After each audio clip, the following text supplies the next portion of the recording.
to all brothers and sisters.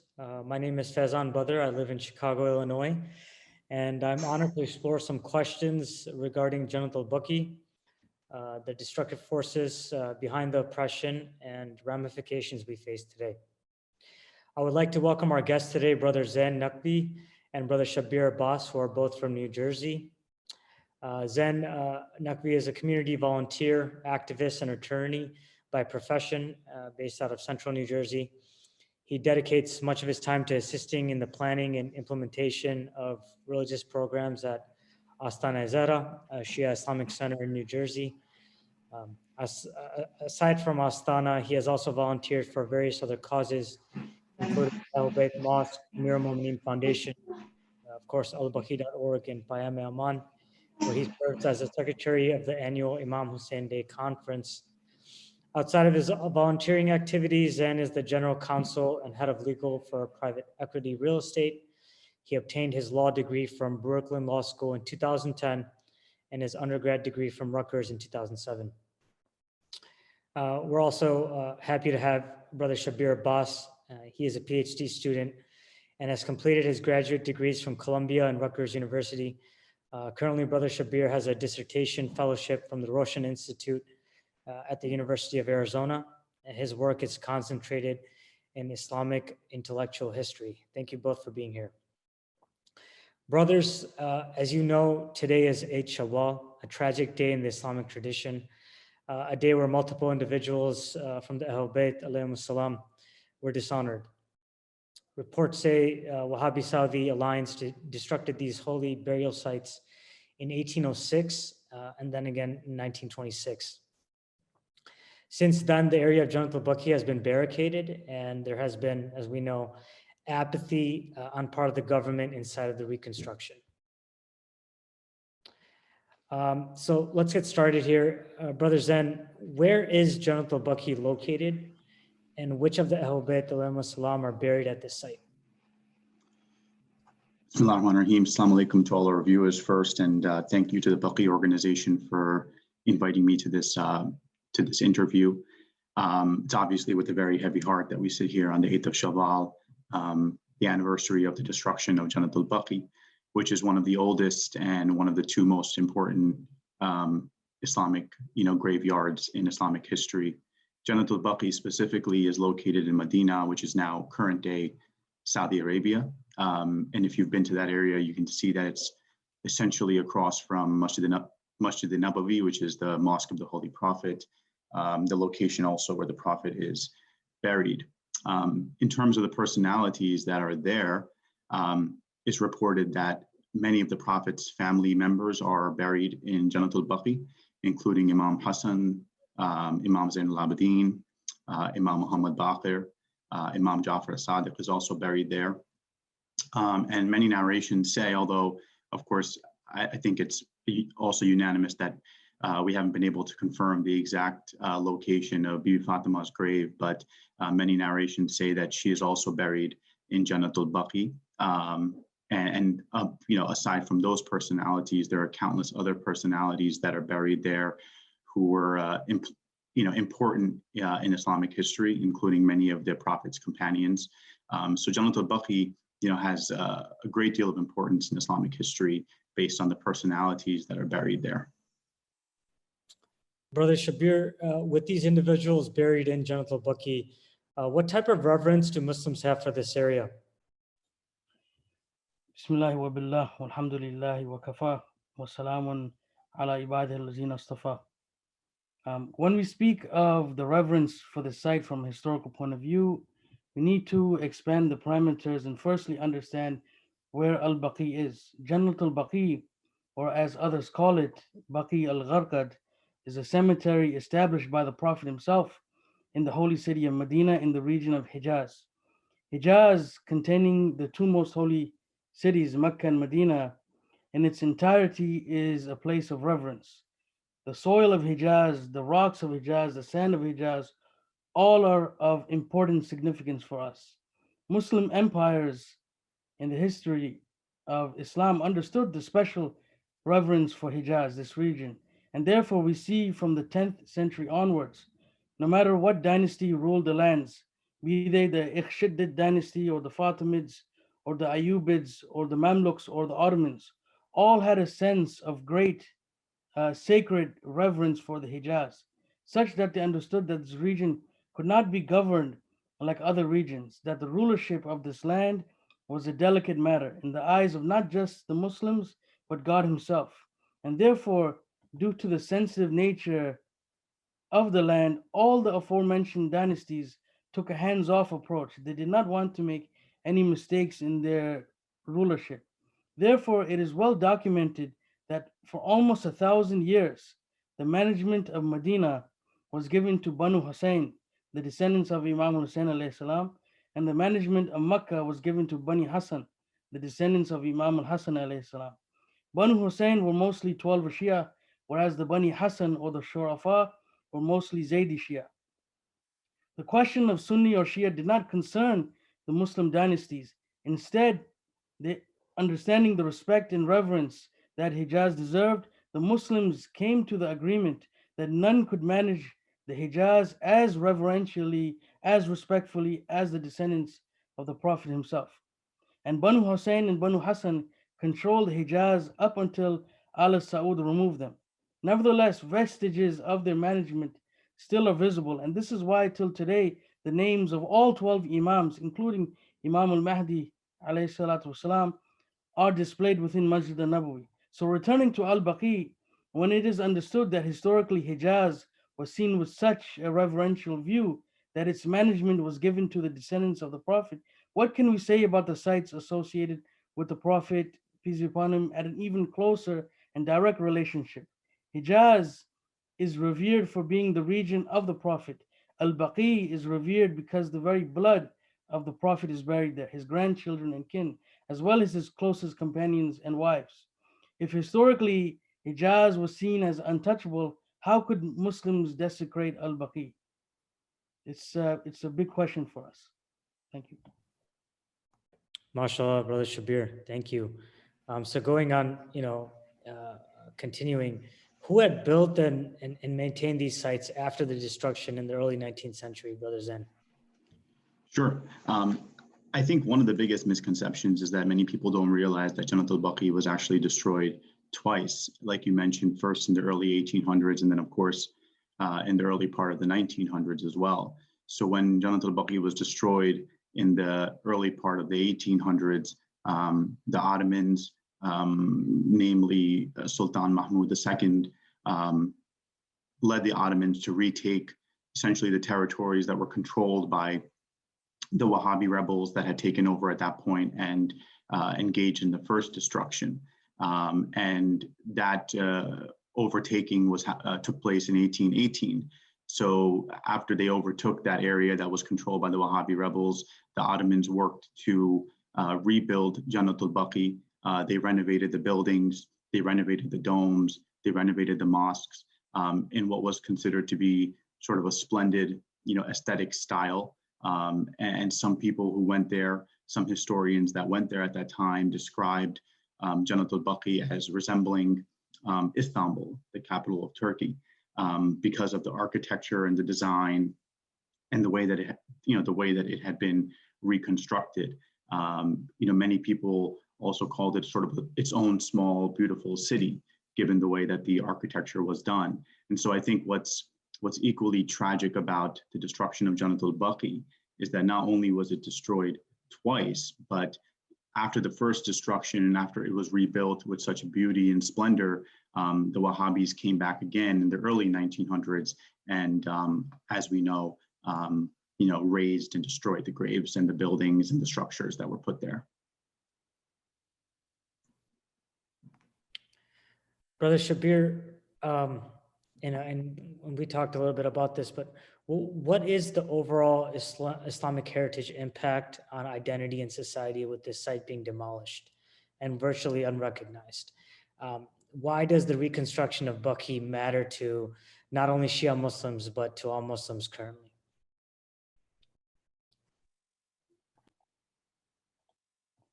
Yes, this is a very important, crucial question that you asked. Regarding the destruction of Al-Baqi, there are two main entities involved. The first, of course, is the Saudi clan and their Wahhabi allies, and secondly are the colonial European powers, specifically the British. But the reality is the Saudis and the Wahhabis were in fact nothing more than tools of the latter. If you want to fully subdue a people, the first thing you do is try to erase their historical record. The British were experts at this. What they did in India and Africa are testament to this. By erasing and or obfuscating history, people are more susceptible to disunity, leading to their being easily oppressed. In fact, when we look at other similar sites in history like Karbala, we find the Abbasids both level the haram at times as well as rebuild the haram at times, depending on political expediency. When they saw the legacy of the Ahlul Bayt threaten them, they demolished the sites in Karbala. When they saw that it helped their cause, they rebuilt them. Ultimately, the legacy of the Ahlul Bayt alayhim salam threatens the Saudis and their colonial allies. Therefore, they demolished and desecrated the sites. There's no religious basis to what they did. Yes, the Shia Banu Hussein managed Medina, but these sites were built, as Zain said, by Sunni dynasties like the Mamluks and the Ottomans. For a people who value the concept of ijma or consensus of the Ummah, how can centuries of Sunni ijma be disregarded? By attempting to erase the Ahlul Bayt, the colonizers and their Wahhabi associates wanted to erase the very symbols that could awaken the masses, the symbols of righteousness. Ultimately, their goal was to not just destroy Al-Baqee, but the green dome and the blessed resting place of the Prophet himself. But they plan and Allah plans, and Allah is the best of planners. Nothing can extinguish the light of Allah. MashaAllah, Shabbir. As we know, Al-Baqee has gained, the organization itself has gained momentum, over the last, 5 to 10 years. Lots of stuff going on. Can you, Brother Zain, can you tell us a little bit about Al-Baqee Organization's effort in 2018 regarding the Universal Periodic Review? Sure. This is a great question because I think a lot of the recent efforts have been directed towards what can we do at the UN from an Al-Baqee standpoint. So the UPR, the Universal Periodic Review, just as a background, is a process which allows or involves the review of the human rights record of all UN member states. So Al-Baqee Organization attended the UPR sessions in Geneva back in 2018.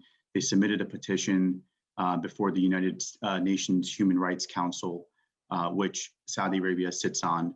And it focused on the human rights record of Saudi Arabia, but specifically relating to Jannatul Baqee. And I think some of the points that were hit there were, for example, allowing women equal access to sacred religious sites, permitting Muslims who don't, conform to the ideology of, Wahhabism to be able to practice their religious beliefs as it relates to Baqee. And a great example of this is back in 2000 when I went to Umrah. Jannatul Baqee, of course, was not open to the public. It was gated. And we went there and we were only allowed to stand outside the gate. There were guards around and they were pushing you away. And we started a majlis and we did a little marsiya, and it started out with a few people. And by the time the majlis was done, you had so many people had joined. And I think that's evidence that a lot of people are yearning for the opportunity to express their condolences to those people that are buried and to the Prophet's family who are buried in Jannatul Baqee. And so it's important that we be allowed as Shias and other Muslims be allowed to, do that freely. And, removing harassing personnel from Jannatul Baqee. As we know, the guards that are employed there constantly harass people who are standing at the gates of Jannatul Baqee. Removing signs that are posted there, of course, repairing and restoring the sites. And so there's a lot of important things that I think we need to hit on as it relates to human rights abuses, specifically with Jannatul Baqee, and that's what the UPR submission by Al-Baqee Organization was meant to do. And my understanding is that that report is still under consideration, and inshallah, that will be a stepping stone for a more global conversation as to, what has Saudi Arabia done to prevent Muslims from accessing these sites? What have they done to demolish these sites and demolish Islamic heritage in general? And my understanding is that Al-Baqee will also be submitting a further report in 2022. And it's my hope, and I think it's everybody's hope, that this will, of course, start a larger sort of global conversation on how do we prevent this from happening to other Islamic heritage sites in the future. Yeah, that's I think UPR is a good stepping stone, definitely. And inshallah, in 2022, there will be another consideration, and there'll be a response. Well, from what we know, I think it takes a year for them to respond, and inshallah, there'll be more of a response this time. Yeah, and Faizan, I think I'll just add there that obviously Al-Baqee Organization's efforts as it relates to UNESCO is also important.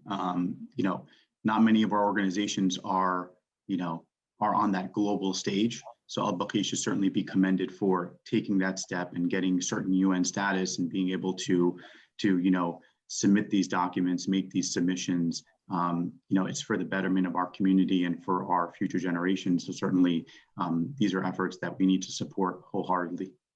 Yeah, I mean, as far as we know, I mean, are there other organizations out there, globally, that do have UN status, Zain? I mean, or is Baqee.org kind of streamlining this whole process? Sure. I mean, look, at the end of the day, I think there's so many causes that are near and dear to the Muslim community. There's a lot of oppression taking place around the world in different forms. Certainly, I think Baqee Organization, as far as I know, is really the one organization globally that has taken sort of the lead on focusing specifically on the rebuilding of Jannatul Baqee and Islamic heritage sites in general. They have put all of their resources behind this one cause. And the organization's efforts. I mean, look, at the end of the day, everyone behind the organization, the folks at IEC Husseini in Chicago who started this organization, need to be given our support, because this is obviously a cause that doesn't benefit me or you personally. It benefits the community, it benefits our future generations, it benefits the Muslim Ummah. So we certainly need to stand behind this cause. And it's great to see that Al-Baqee Organization, I remember when it first started out, it was very localized, as any organization will be, that's starting out. And so what started out as local protests grew, and we all gathered in DC for the protests in front of the embassy, and there were thousands of people there, and it got front page news coverage. One year, I think the Washington Post had put it on the front page, which was a huge stepping stone for the cause. And now it's gone global, right? There's Al-Baqee chapters everywhere. You go to Karbala on Arba'in, there's a mokab, on the way from Najaf to Karbala. There's flags that are flying. So, it's not just about Jannatul Baqee, but it's about Islamic heritage preservation. There's been other sites that have been desecrated in Medina and Makkah that there needs to be focus on. And I think Al-Baqee has really taken the lead in putting all of its resources, all of its efforts, I know led by Maulana Mehboob Mehdi in Chicago, to really bring this issue to the forefront. And I think we as a community here in the United States and globally need to stand behind this mission 100% without question. With the desecrations comes restrictions as well. I know, Brother Zain, you just talked about a 2000 incident where you were blessed to go visit Jannatul Baqee in Medina. I had an incident in 2006 where I visited Jannatul Baqee, and as a young Muslim standing there, understanding that, and especially someone that's coming from Karbala or Najaf, you understand that there's 4 or 5 Masumin buried in Jannatul Baqee, and you're standing there. It just seems unreal. So going on that, Brother Shabbir, has there been increase in restrictions in this area throughout the last 50 years as far as barricades, restrictions on ziyarat? Where do we stand today?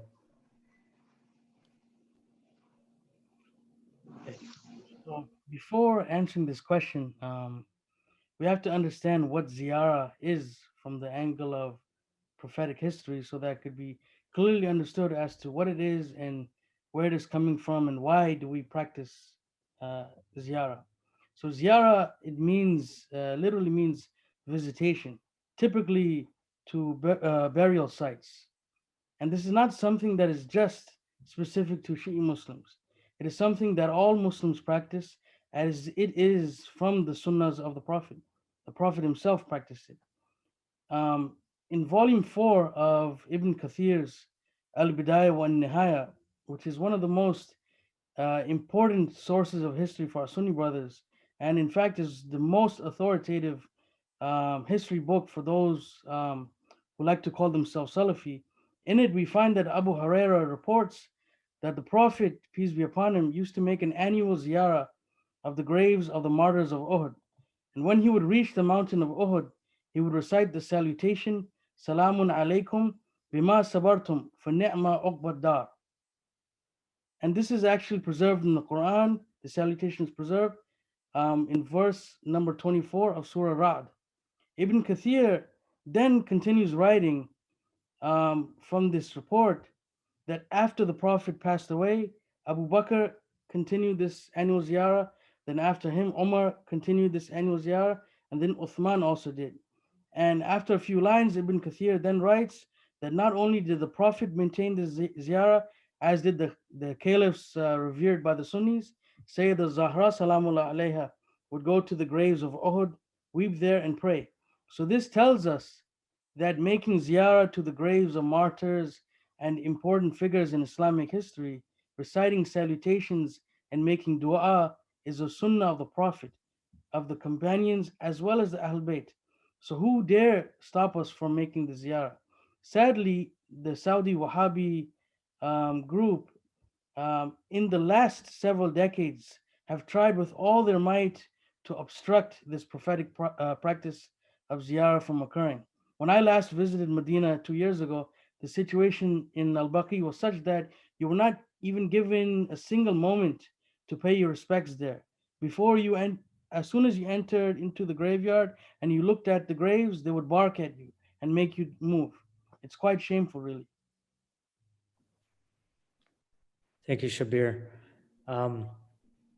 We spoke about the injustices, the desecration. Zain, do you believe there are international powers that would gain from having these sites desecrated? Is there something that we're missing? Is this solely based on Islamic ideology, or is there something else?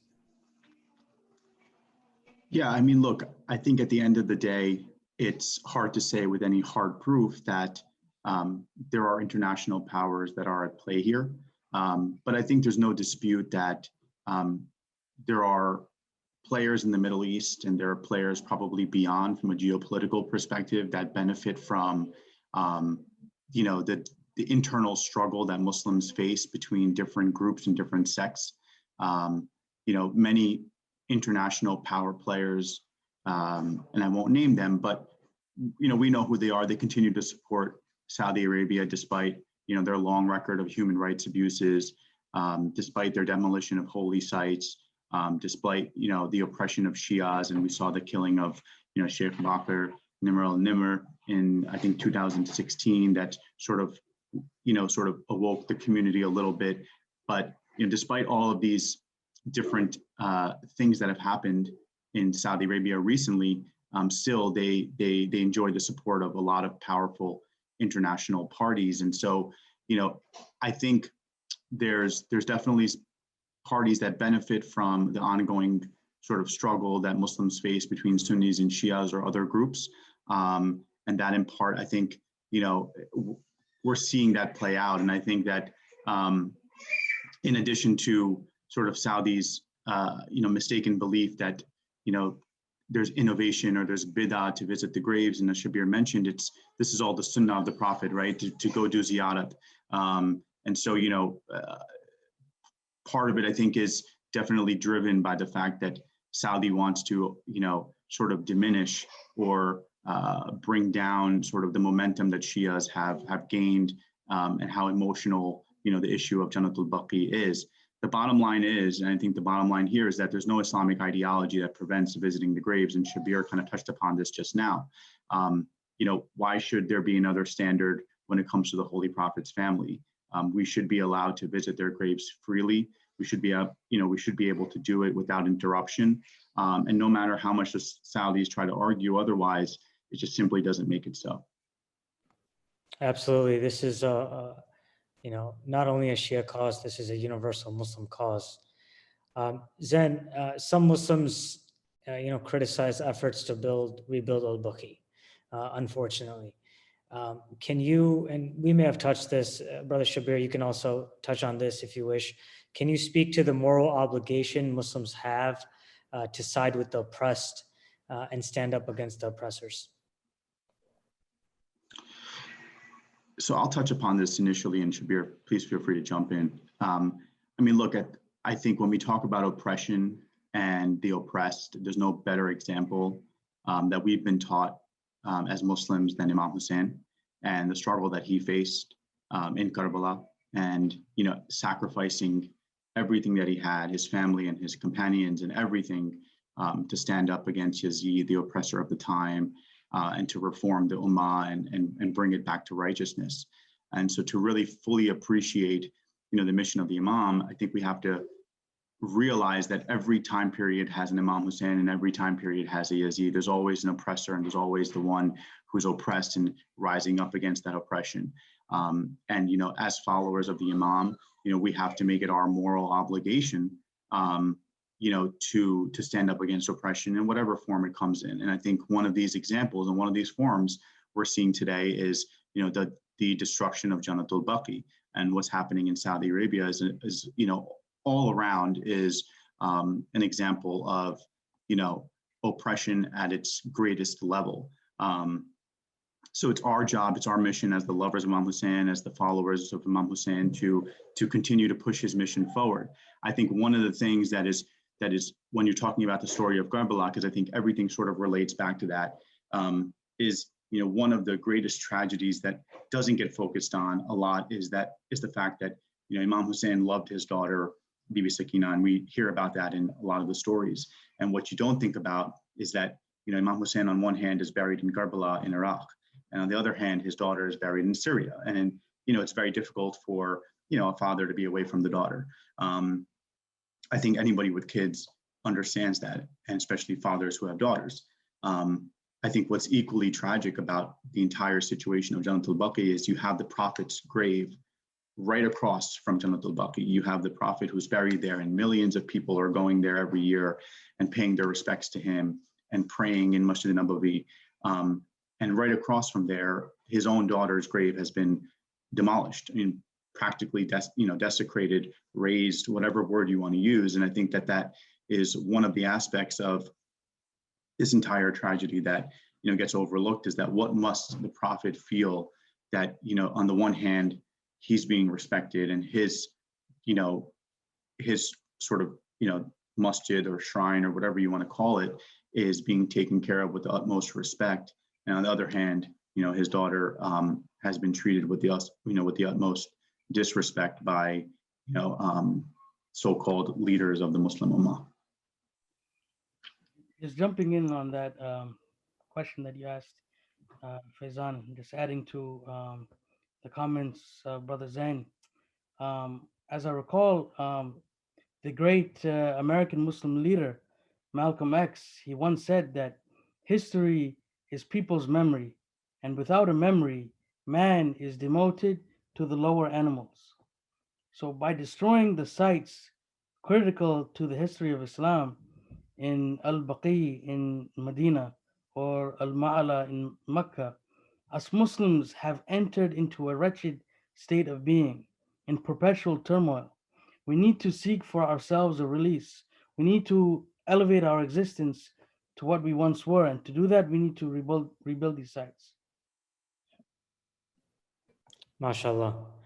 Brother Shabbir, to continue with that, renowned reciter Basim Karbala, the Iraqi Noah Khan, is planning to protest at Karbala. How important is it individuals known in our communities to speak about rebuilding al-Baqee, whether it be individuals from the community in the West or whether it be the ulama, how important it is? Yes, so it is critical that we keep the issue alive by constantly speaking on it, and who better to do so than those who keep the remembrance of Karbala alive. But while Basim al-Karbala'i will definitely create more awareness in the Shia community, we need to interact with others and bring them along in this mission. The Ahl Bayt alayhim salam kept their doors open for everyone, and so should we in our movements. Before I end, just an open-ended question here. It's been, almost 100 years since the last desecration of Jannatul Baqee. The organization has been doing much work in the last 10, 15 years, maybe even longer than that, as far as grassroots movements. Can we sit here and say that we're, knocking on the door? Is a door pushed down? Are we making movement? And and we talked about this a little bit as well, as far as what's our moral obligation. Are we there yet? Meaning, are we there as an organization? What else can there be to do at this time? Zain or Shabbir? Sure, I can jump in, and Shabbir can certainly jump in as he feels necessary.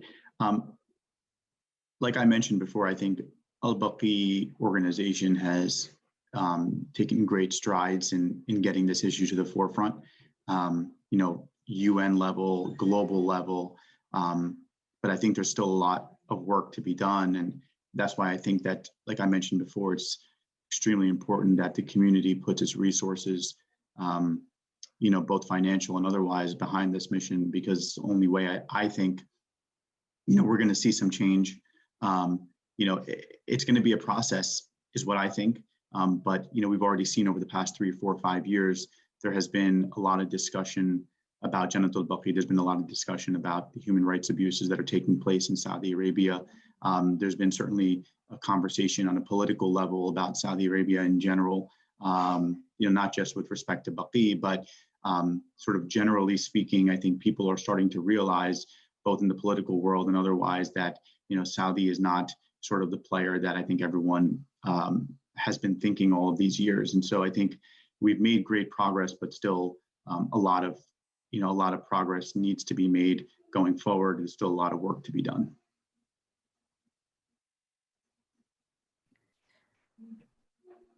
We thank the volunteers of Baqee Organization for giving us this opportunity. Jazakallah, brothers. May Allah subhanahu wa ta'ala accept your dedication and efforts today. May we all be under the banner of the Imam of our time and gain the marifat of the 14 Masameen. Bismillahir Rahmanir Rahim. Allahumma kulli waliyaka al-Hujjat ibn al-Hasan salawatuka alayhi wa ala aba'i fi hadha as-sa'a wa fi kulli sa'a waliyan wa hafidha wa qa'idan wa nasira wa dalilan wa aina hatta tuskanahu arzaka taw'a wa tamattahu fiha tawila bi rahmatika ya arhamar rahimin. Allahumma salli.